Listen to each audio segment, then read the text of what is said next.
Ayan guys, may bago tayong project, no. So ito ay 2-in-1 backlight tester tsaka itong continuity tester.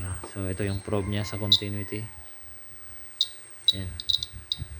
So pwede siya i-test sa mga low voltage na bulb or light LED. Ayan. Continuity test.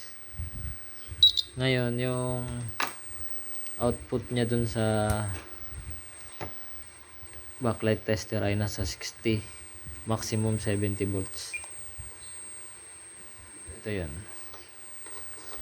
Ito yung side na yan.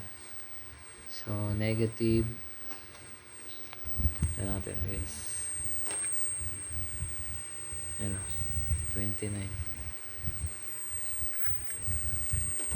Yung hissing sound niya pag walang load side, yung sa yan 60, 65. Max niyan 70. 35, 30 yung minim. Or depende sa diode. Yan, 65 yung ano niya.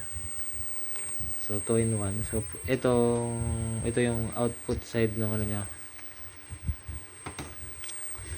Ito yung output side ng kanyang probe. Pwede siya sa mga low voltage na bulb. So ito shorted to. Yan. Shorted pero wala na siyang indicator. Hindi na siya umilaw, no? Tapos lalagyan pa natin ng parang terminal block yung para dun sa output side naman ng backlight. Yun nga, yung 65. So pwede na to guys. 2-in-1 project natin. So ready to serve na to.